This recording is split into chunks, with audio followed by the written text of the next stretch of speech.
Chama cha wanasheria Tanganyika TLS kimetangaza mpango maalum wa kutoa msaada wa kisheria bila malipo kwa watuhumiwa waliokamatwa na kufunguliwa mashtaka kuhusiana na matukio ya uchaguzi mkuu wa Tanzania wa mwaka 2025, likishirikiana na mashirika ya haki za binadamu ikiwamo mtandao wa watetezi wa haki za binadamu Tanzania THRDC na kituo cha sheria na haki za binadamu LHRC. Kwa mujibu wa taarifa iliyotolewa Novemba 9, 2025 na Rais wa TLS Boniface Mwabukusi, msaada huo unalenga kuhakikisha watuhumiwa wanapata uwakilishi wa kisheria kwa mujibu wa Katiba ya Jamhuri ya Muungano wa Tanzania ya Sheria ya Msaada wa Kisheria ya 2017. Hii hapa ni taarifa kwa umma. Msaada wa kisheria kwa watuhumiwa waliokamatwa wakati wa uchaguzi mkuu wa 2025. Chama cha wanasheria Tanganyika TLS kwa kushirikiana na mashirika ya haki za kibinadamu nchini yakiwemo mtandao wa watetezi wa haki za binadamu Tanganyika THRDC na kituo cha sheria na haki za binadamu LHRC kinapenda kutangazia umma kuwa kitatoa msaada wa kisheria bure kwa watuhumiwa wote waliopo katika vituo vya polisi na wale ambao tayari funguliwa mashtaka ya uhaini au makosa mengineyo yanayohusiana na kukamatwa kwao wakati wa kipindi cha uchaguzi mkuu wa mwaka 2025. Msaada huu utatolewa kutokana na maombi ya familia za watuhumiwa ambayo wamewasilisha TLS, na msaada huu una lengo la kuhakikisha kuwa haki za watuhumiwa hawa zinalindwa na kwamba wanapata uwakilishi wa kisheria kama inavyohitajika kwa mujibu wa ibara ya 13 kifungu kidogo cha 6A na Katiba ya Jamhuri ya Muungano wa Tanzania na kwa mujibu wa sheria ya msaada wa kisheria ya mwaka 2017. Lakini pia msaada huo wa kisheria unatolewa kwa sababu watuhumiwa wengi wanatoka familia zenye kipato cha chini zisizokuwa na uwezo wa kulipa gharama za mawakili. Haki ya kila mtu kupata uwakilishi wa kisheria ya msingi na ni haki ya kikatiba. Kama chama cha kitaaluma cha wanasheria TLS ina wajibu wa kuhakikisha kuwa watuhumiwa wanapata huduma ya kisheria inayostahili, na kwa mujibu wa kifungu cha 4 cha sheria ya chama cha wanasheria Tanganyika TLS inawajibika kutoa msaada wa kisheria kwa umma. Hii ni sehemu ya jukumu letu, yani lao, la kuwatumikia wananchi na kuhakikisha kuwa haki za binadamu zinaheshimiwa katika mfumo wa sheria wa nchi yetu. Pia wanapenda kuwakumbusha kuwa familia za watuhumiwa hazitakiwi kuweka mawakili binafsi kwa ajili ya uwakilishi wa kisheria. Hata hivyo, kama chama cha kitaaluma TLS itaendelea kutekeleza majukumu yake ya kutoa uwakilishi wa kisheria kwa watuhumiwa wote ili kuhakikisha kuwa wanapata haki kamili ya kupata utetezi wa kisheria katika mashauri haya.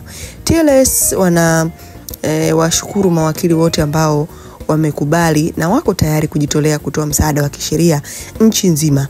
TLS inasisitiza mawakili wanaotoa msaada wa kisheria wasisumbuliwe wala kutishiwa wanapokuwa wanatimiza majukumu haya kama maafisa wa mahakama. Kwa mawasiliano zaidi, familia za wahanga wote watume ujumbe kwa WhatsApp kwenye namba hizo hapo wameweka, au barua pepe wameweka email hapo. Orodha ya mawakili ambao tayari TLS imewaandaa kutoa msaada wa kisheria ni ifuatavyo. Orodha hii itaendelea kuongezeka siku hadi siku kadri TLS itakavyoendelea kutoa msaada wa kisheria katika maeneo yote ya nchi. Naona Dar es Salaam, kesi yenye watu 95, mahakama ya hakimu mkazi Kisutu, jina la wakili, kesi namba, idadi ya watuhumiwa. Mpale Mpoki naona ni moja kati ya mawakili ambao wamewekwa hapo. Hekima Mwasipi, Frederick Masaki, Mels William, Dolis Kafuku, Nation Nkungu, Neema Saluni, Onesmo Olengulumwa. Dar es Salaam, kesi yenye watu 22, mahakama ya hakimu mkazi Kisutu. Okay, nafikiri ndio ya kinanifa. Kesi namba 26388, idadi ya watuhumiwa 22.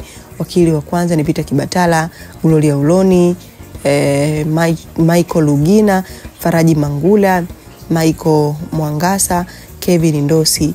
Dar es Salaam, kesi yenye watu 76, mahakama ya hakimu mkazi Kisutu, Peter Kibatala, Gloria Ulomi. Nafikiri hayo ni majina ya mawakili ambao watasimamia baadhi ya kesi. Hii ni taarifa kwa umma. Ngoja nipitie pia baadhi ya comment kwa watu. Mmoja kati ya wadau ameandika, hakika hiki ni chama cha haki. Shukrani sana kwa kujali. Mtu mwingine ameandika, Mwenyezi Mungu hajawahi kukosea majibu ya novena. Mtu mwingine ameandika, safi.